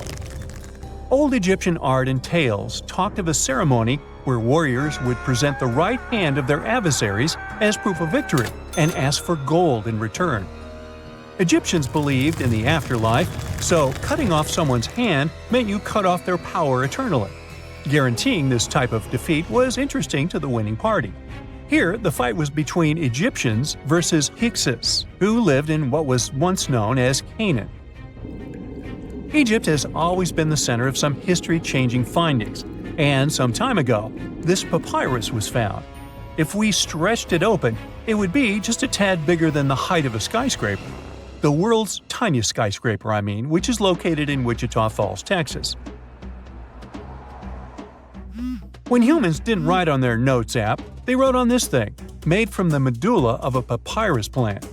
Around 2,000 years ago, ancient Egyptians wrote something reminiscent of a book where they describe most of their funerary traditions and their visions of the afterlife. It's considered one of the most important texts from ancient Egypt and is still sold in bookstores to this day. This ancient manuscript was unearthed from a chamber located just south of the Pyramid of Djoser, located in Saqqara. Oh yes, Djoser is the oldest pyramid in Egypt and not the Giza pyramids like most people think. So recently, the site of Saqqara buzzed with excited archaeologists who probably found one of Egypt's oldest complete mummies. They believe that this beautiful and well-preserved mummy was that of a wealthy man. He was discovered in a deep shaft, covered in layers of gold leaves. There are many symbols that show he was an important and wealthy man, like the band he wore on his head, the bracelet on his chest, and the fact that he was embalmed with a tunic, which was reserved for Egypt's finest. The most exciting part of the entire discovery was finding the resting place sealed with mortar, just as the ancient Egyptians had left it 4,300 years ago. Now this may sound weird, but back in 2008, archaeologists discovered a missing pyramid. Now it went missing because it deteriorated over the span of 4,000 years. Today, you can only see its base. It was a pretty important site back in ancient times. It is said that around the area of the pyramid, the ancients hosted a special type of ceremony where high priests would carry mummified remains of sacred bulls. Now, here's a fun fact. Ancient Egyptians believed that Apis bulls were earthly incarnations of the city deity of Memphis and was connected to rites of fertility. It wasn't just any Apis bull, though. They needed to be all black, with a single white mark between its horns and a bunch of very specific characteristics. They were selected by the local priests and honored until they passed away. After that, they were mummified and buried in underground galleries. Meanwhile, this missing pyramid sort of disappeared around the 1800s. It was a German archaeologist who first found it in the village of Saqqara. He called it the Headless Pyramid when he first found it. But then, years after the official discovery, the desert sand came along and covered the whole thing. There were some excavations between the 19th and 20th centuries, but they weren't too systematic. That's why scientists were so thrilled when they dug an entire pyramid's base after removing the 25-foot mound of sand that was covering it. Oh, and it turns out American archaeologists are excavating a cemetery in Egypt that could contain over 1 million mummified bodies. So far, archaeologists have dug around 1,700 mummies. One of the main differences from other classic Egyptian mummies is that these people weren't kings and pharaohs. They were commoners that most likely lived about 1,500 years ago, when Egypt was controlled by the Roman and Byzantine empires. The name of the cemetery is cool, though, the Way of the Water Buffalo, just in case you want to check it out on your next trip. Other than bulls and buffaloes, ancient Egyptians also liked baboons. Are you seeing a pattern here? In the beginning of the 20th century, archaeologists discovered a site filled with mummified baboons in a place called, guess what? The Valley of Monkeys. An animal wouldn't have been mummified if it wasn't considered important. Certain animals were more important than others, since they were linked to specific deities. Jackals were connected to Anubis, the ancient god of the afterlife, and cats were likened to the female deity Bastet. Baboons were a pretty big deal, since they were believed to be connected to Thoth, the deity of wisdom and advisor to Ra, one of Egypt's supreme deities. The archaeologists who studied these animals weren't too happy. They think these baboons were kept inside and were deprived of sunlight for most of their lives. They had extreme vitamin D deficiencies and they were poorly fed. Maybe Thoth got angry with these baboon keepers. Just a guess. Since there's never a boring day for archaeologists in Egypt, they also found human mummies with golden tongues. Since Egyptians were all about the afterlife, they believed that golden tongues might help a person speak once they pass to the other side. I mean, it's a long shot, but hey, why not? Some of these mummies were placed in wooden coffins with goods, such as necklaces, pottery, golden artifacts in the shape of lotus flowers and scarab beetles, and iPhones. Just kidding. A new temple was also unearthed recently in Egypt. Scientists believe it was dedicated to honor Zeus Cassios. That deity would be a cross between Zeus, the almighty Greek deity of the sky, and Mount Cassios. While digging around the Sinai Peninsula in Egypt, archaeologists spotted 2 pink granite columns poking out of the ground, and bingo. They believe these columns represented the temple's front gate and collapsed during an earthquake many years ago. And speaking of deities, there weren't only super serious deities. Recently, scientists unearthed a golden ring in a city south of Cairo. No, Frodo, it's not magical. It was a normal gold ring, but it had the depiction of the deity of fun, officially named Bes. This deity is often described in sacred texts as a happy chubby dwarf. Today, many tattoos we get are sorta deprived of any sense and are made of aesthetic purposes only. In ancient Egypt, though, women would get tattoos as a token of protection for childbirth. That's what scientists think, at least. Around the Nile region, scientists found some mummies that had well-preserved tattoos, which is a rarity since the skin deteriorates so easily. Two of these women tattooed their lower backs, and the drawings were simple. They were mostly pictures, including that same chubby dwarf we just talked about, Bess. He also had a side hustle as the protector of women during childbirth. Now, would you believe me if I told you ancient Egyptians invented robots? No? Well, that's because that's not entirely true. Sure, they were astronomers, mathematicians, and engineers, and somehow they also squeezed an eccentric invention into that package – an automated deity some scientists called Hathor. This wooden statue had been in the Metropolitan Museum of Art for years before someone noticed its secret. With the help of an X-ray machine, specialists discovered a mechanical operating system inside it. The pulley-like axis goes from the statue's shoulder to her left leg. When the system rotates, the statue raises and lowers her hand. Hey, pick me! Pick me! I got my hand up here. Unlike many other ancient Egyptian burial grounds, King Tutankhamun's tomb stayed hidden and free of unwanted thieves for 3,000 years. One reason was that the tomb was smaller than average and tucked away in a place called the Valley of the Kings. This area was already being extensively explored by the time they stumbled upon Tut's spot. The entrance was all covered in debris from building a nearby tomb, which must have also helped keep it a secret. There were also zero writings or signs on the outside of the tomb. Time passing also played a part in keeping it in amazing shape until the 1920s, when a man named Howard Carter finally made it in. But was Carter that big of a hero? Some recent findings say he might have been sneakier than initially thought. People used to think Carter wasn't just a glorified treasure hunter, he was a true archaeologist. Before Tut, he had been on a relentless quest for Egyptian artifacts. He discovered his interest in these unusual objects when he was a child, and soon started drawing the sculptures and inscriptions that were found in ancient tombs. After stumbling upon the remains of King Tut, Carter spent a decade recording and processing all sorts of objects, like golden thrones, chariots, and statues from Tut's tomb, shipping them down the Nile to Egypt's museum in Cairo. Well, at least that was the official story. More recent discoveries claim that not all of the objects made it to Egyptian officials. A secret letter seems to uncover Carter's little 10 for them, 1 for me policy.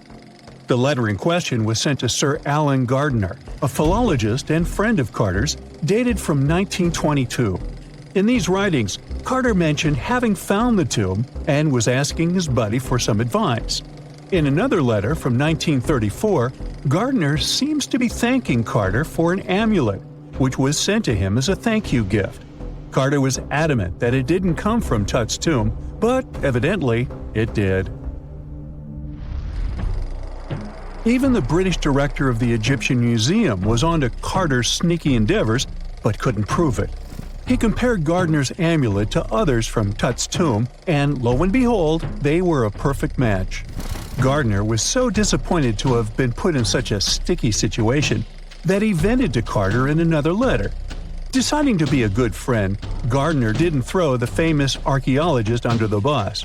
Instead, he advised Carter to take those stolen goods back to Cairo, just like he'd advise you to like this video and subscribe to the Brightside channel for more amazing videos on the most unique topics in history. It's not the only shady piece of information on Carter's post-discovery behavior. In 1947, a man named Alfred Lucas, who used to work with a controversial archaeologist, gave some information in an obscure journal in Cairo.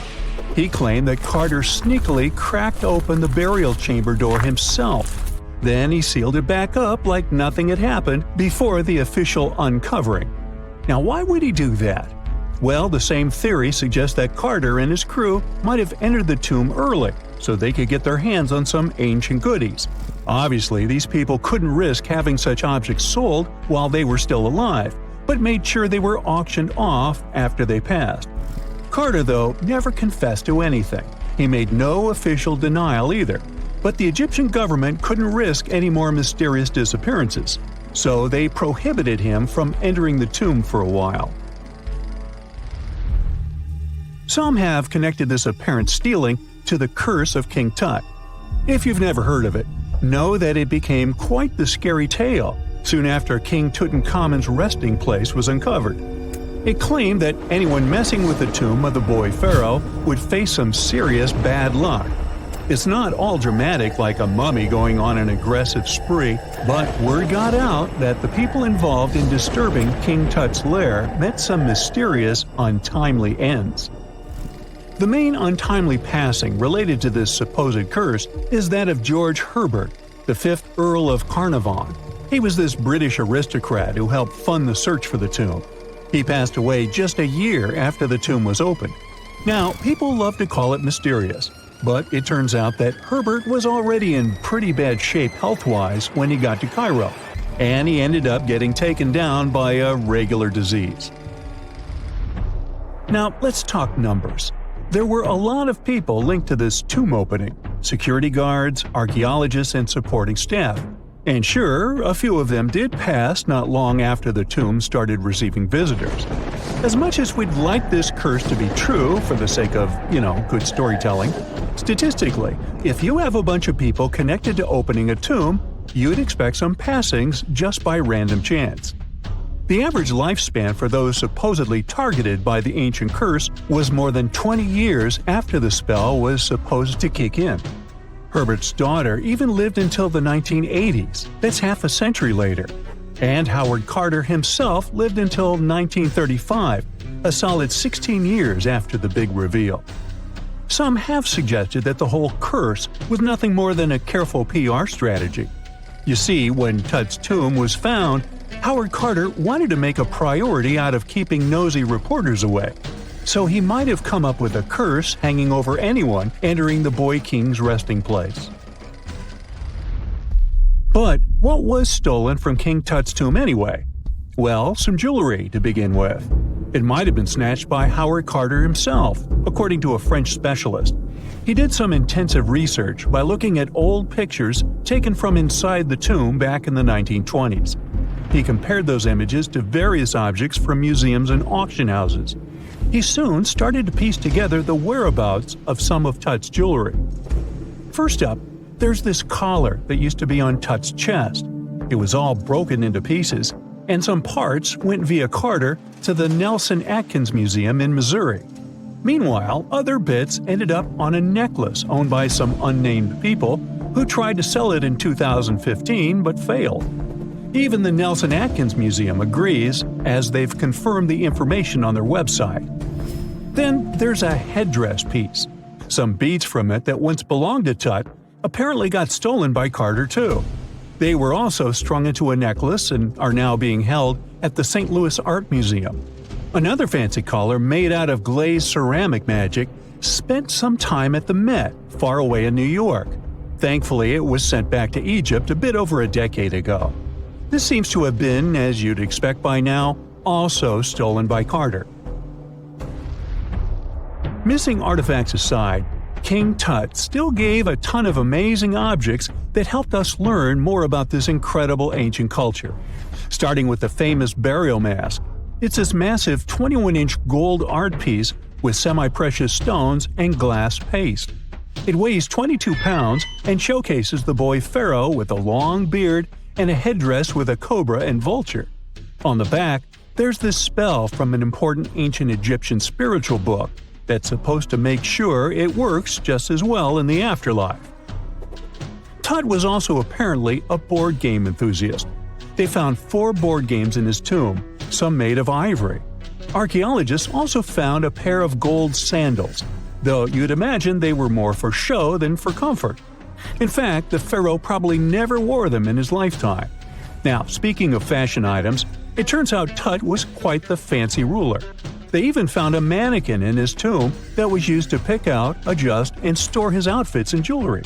The boy king seemed to have also enjoyed some music, based on the 2 trumpets historians found in his tomb. Though they were played back in 1935 in a BBC broadcast, the instruments are today considered too fragile to be maneuvered. Ooh, so check this out. Researchers just found some super old footprints from a family of extinct humans, like we're talking 300,000 years ago. The prints belong to a group of Homo heidelbergensis. Ooh, that's a tough one, but I nailed it. So those dudes were pretty advanced for their time. They were building homes and hunting big animals. But unfortunately, they couldn't handle climate change and disappeared about 28,000 years ago. No, they weren't sissies, trust me. The weather was really tough back then, and they couldn't just go grab a down jacket like you do. So, the University of Tübingen crew made the discovery in Germany, where they found the perfectly preserved prints in a forest by a lake. Apparently, elephants, rhinos, and other critters used to come relax by the lake, and so did this Heidelberg family. The scientists believe they were probably just a family outing rather than a group of adult hunters, since there were little kid footprints too. And depending on the season, they could munch on plants, fruits, leaves, shoots, and mushrooms around the lake. Experts even found tracks from an extinct elephant species that used to weigh up to 13 tons. Now, can you imagine seeing one of those in person? Just so you know, 13 tons is about 45 times as heavy as a pig. Oink. They were digging around in Schöningen when they stumbled upon some elephant tracks that were 21 inches long. That's like the length of a really big ruler. They even found wood fragments in the ruts that the elephants had left behind. But wait, there's more. They also found a rhino print from the Pleistocene era, which is pretty wild. It's the first time they found a footprint from this particular species in Europe. Who knew rhinos had such big feet? Except those whom the rhino stepped on. Meanwhile, over in New Mexico, some British and American archaeologists found some ancient human footprints that date back 23,000 years. They used radiocarbon dating to figure out when these footprints were made, and it turns out they were stomped into the mud during the last glacial maximum. That's when ice sheets covered much of North America and sea levels were lower than they are now. Now, we've always thought that humans first made their way to North America between 13,000 and 16,000 years ago. But these footprints suggest that our ancestors were wandering around way earlier than that. Some people even think that humans might have been hanging out in North America as far back as 33,000 years ago, although not everyone is convinced. Alrighty, if there were footprints, there must have also been some shoes too, am I right? Well, researchers may not have found signature Gucci loafers, even though they've been around since 1953, but they did find a cave in Armenia full of ancient artifacts from the Copper Age. And guess what? Those artifacts included a seriously well-preserved shoe that's now the oldest footwear ever found. That footwear was made from a single piece of cowhide leather, which is pretty rare today, despite all the fancy schmancy technological upgrades we've got today. Talk about premium quality. Currently, the coolest modern-day designer shoes are trying to copy this hole-cut technique. The shoe was also rubbed with some kind of plant or vegetable oil for extra durability, and it even had shoelaces that crisscrossed through a series of holes, just like our beloved sneakers today. The shoe was about the size of a woman's US 7, so we're guessing it was tailor-made for some fancy-pants wealthy person. Can you imagine rocking these feet whips back in the day? They were possibly the talk of the town. Now, since we're talking about shoes, have you ever had that gross feeling when you step in something sticky? Especially if you're wearing a brand new pair of white sneakers? No, not what you're thinking. I'm talking about chewing gum. It's a total buzzkill to have it stuck to your shoe. A super cool British archaeology student named Sarah Pickett found a 5,000-year-old piece of Neolithic chewing gum made from birch bark tar while on a dig in Finland. It even had tooth marks in it. Who knew our ancestors were into chewing gum too? Apparently, birch bark tar has antiseptic properties, so it's believed that Neolithic peeps chewed it to help treat mouth and gum infections. So it looks like people have been spitting out gum since the beginning of time. Ah, what a tradition. Prehistoric designers had way more than just shoes to offer to prehistoric fashionistas. You're not going to find such a statement piece in the mass market, and I'm not sure about high-end boutiques either. Yep, it's supposedly the oldest purse ever found, and yep, those are dog teeth used as decorations for a handbag. According to one of the archaeologists, these teeth were all the rage back in 2500 BCE. People were putting them on everything, from clothes to jewelry. But this particular handbag was something special. It had over a dozen sets of teeth and was super fancy, which means whoever owned it was perhaps a VIP. Unfortunately, the purse itself didn't survive the test of time. All that's left are these teeth, pointing in the same direction and looking like a modern-day handbag flap. It must have been truly chic back in the day, but it's a good thing we've moved on to more humane materials for our accessories. Did you hear about the dino-sized discovery on Yorkshire's coast? Yep, sometimes scientists discover not human footprints, but dino footprints. This time, they found a record-breaking dinosaur print that could have been left by a predator taking a break 166 million years ago. Can you imagine a T-Rex lounging on the beach with a smoothie in hand? This 3-foot-long fossil, spotted in Burniston Bay near Scarborough, is the largest ever discovered in the region. The team of researchers who studied the track concluded that it was made by a giant carnivore like a megalosaurus. That's one big and hungry dino. The footprint is the largest made by a theropod, which is a group of bipedal dinosaurs that includes the infamous Tyrannosaurus rex. So, we're talking about some seriously big and scary creatures here. A paleontologist from the University of Manchester said the discovery had shed new light on the behavior of these carnivorous giants. Apparently, features of the footprint suggest that this large predator was squatting down before standing up. Maybe it was doing some yoga or taking a bathroom break. Who knows? Another archaeologist, Marie Woods, stumbled across the print while collecting shellfish on the shore. She said she couldn't believe what she was looking at. I mean, who would expect to find a giant dinosaur print while picking up some clams? It's lucky that Ms. Woods and Rob Taylor, a local fossil collector, rescued the fragile print from the shoreline. Experts warned that it was at risk of being lost to erosion or landslides. Now, plans are in motion for the footprint to go on public display at the Rotunda Museum in Scarborough. But there's some more dino-mite news. Several drought conditions in Texas have revealed ancient dinosaur footprints that are over 100 million years old. Multiple dinosaur tracks belong to the dinos were recently discovered at Dinosaur Valley State Park in northwest Texas. The droughts have caused a river running through central Texas to dry up almost entirely, which is how these prehistoric prints were finally uncovered.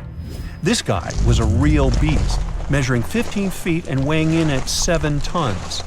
It used to roam the area over 113 million years ago, according to the state park. About 60 prints from this dino have been revealed due to the drought, with an estimated 140 tracks from the dinosaur in total. But that's not all. Prints from Sauroposeidon were also discovered. This creature was a massive 66 feet long and weighed about 48 tons when fully matured. Experts believe that the Acrocanthosaurus preyed on Sauroposeidon, which explains why their prints were found together. There's a weird thing though. Sauroposeidon was bigger than Acrocanthosaurus. Can any professors please explain to me why the smaller dude would munch on the bigger one? For more than 3,000 years, the gold mask of Pharaoh Tutankhamun stayed hidden in the Valley of the Kings. This artifact, which stands about 21 inches tall, shows how skilled and artistic the ancient Egyptians were. But nobody expected that X-rays would reveal its biggest secret. King Tut was the last ruler of his family during the 18th dynasty. He took the throne at just 9 years old, but ruled for only 10 years before he passed away unexpectedly. If we're being honest, back in ancient Egypt, he was mostly forgotten by the rulers who came after him. His tomb wasn't a big deal for them, so much so that even the grave robbers forgot about him. It might sound a bit sad, but the truth is that it was actually great news for us. Since his tomb was practically forgotten, it ended up being perfectly preserved. While the other tombs in the Valley of the Kings were looted, his remained sealed and untouched. So, when it was discovered back in 1922, it had over 5,000 precious objects inside. That made Tutankhamun basically an instant celebrity and one of the best-known pharaohs nowadays. Among the treasures was the most stunning piece, his golden mask. This mask is said to be an exact image of the king's face, or at least it was supposed to be, but we'll get to that later.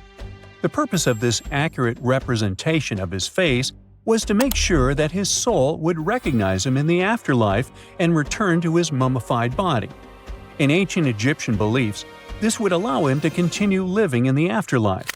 The details of the mask clearly looked incredibly difficult to create, but people didn't realize how complex it truly was until many years later. The first X-rays of the mask were taken in 1967. Back then, the main reason for these scans was practical – conservation. The mask was heading to Paris for an exhibition, and it was the first time it had ever left Paris. This would help them keep track of any changes during the exhibit. Plus, the images could give clues about how the mask was made, but back then, they probably didn't fully realize just how complex its construction was. I mean, Egyptian goldsmiths didn't use modern soldering techniques. So, how did they make this mask? New X-rays taken in 2007 gave us some answers. It turned out the Egyptians didn't use pure gold, which is 24 carats. The mask was actually made of 23-karat gold, meaning it was mixed with another material. So specialists discovered that the gold sheets contained a small amount of copper, a reddish-brown metal. This was likely done to make the material more flexible and easier to shape. They would then shape the gold sheets by heating and hammering them over and over again. But there was one more secret inside the mask that wasn't discovered until 2015. The year before, the staff at Cairo's Egyptian Museum were working on the mask display when the long beard of the mask accidentally got knocked off. Another theory is that the beard had become loose over time and just fell off. Either way, the fact that King Tut's beard came off caused a lot of stress. After all, we're talking about one of Cairo's biggest tourist attractions, so the experts had to fix the problem quickly. The restoration process started with a detailed recording of the mask's condition.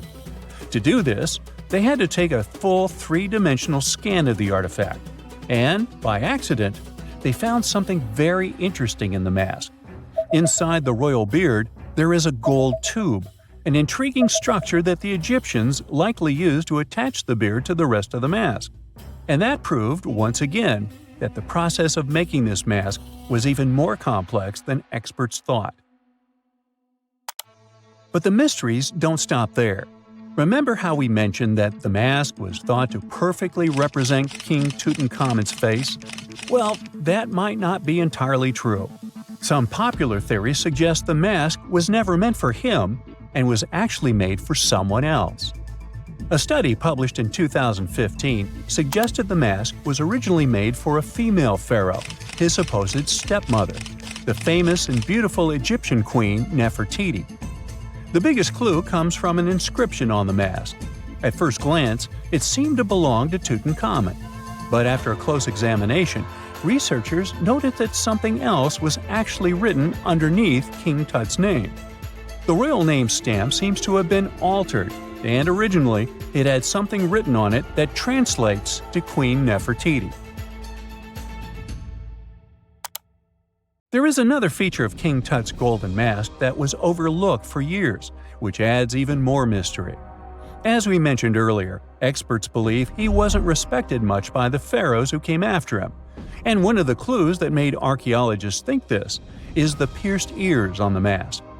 Some researchers believe that King Tutankhamun wouldn't have worn earrings after he was a kid. So, according to their theory, by the time he passed away at 18, he shouldn't have been represented with pierced ears. This could also support the idea that the mask originally belonged to Nefertiti, or maybe to someone who wasn't even connected to King Tut. But the mask isn't the only source of mystery. In fact, his whole tomb is full of puzzles. Recently, historians found a sign that the place where King Tut was supposed to be buried was changed at the last minute. For years, experts wonder why a pharaoh who ruled for 9 years ended up in such a simple tomb. When compared to the grandeur of other pharaohs' tombs, his tomb seemed, well, a bit plain. The idea that a king like Tutankhamun would have such an unremarkable resting place just doesn't match up with the power and importance he must have had in ancient Egypt. So, what happened? Well, apparently, this might have something to do with his successor, Pharaoh I. After King Tutankhamun passed away, researchers believe that I made sure to erase him from Egypt's history. So, one theory suggests that he was probably behind the quick decision to place King Tut's body in a smaller, less impressive tomb. When experts looked at I's own tomb, they found something interesting. There is a large wall covered in painted baboons. This is the same type of artwork found in Tutankhamun's tomb. It seems like the same person might have chosen the artwork for both tombs. Now, the design and decoration of the two tombs are almost identical, suggesting there was a shared hand behind both. But there is one key difference. I's tomb is fit for a king. It's much bigger and more impressive, even though the style and artwork are similar to what you see in Tutankhamun's tomb. So the theory suggests that I decided what went into both tombs. Since Tut passed away unexpectedly at a young age, his grand tomb wasn't finished in time. Normally, pharaohs start building their tombs while they're still alive to make sure everything is perfect. But Tut passed away when he was just 18, so there wasn't enough time. I may have taken advantage of the situation, ordering a smaller tomb for Tut and keeping a larger one for himself. Experts believe this theory explains why Tutankhamun's tomb is so simple and how I managed to wipe his memory from history so easily. But in the end, the story of King Tut's mask and tomb is full of mystery and intrigue.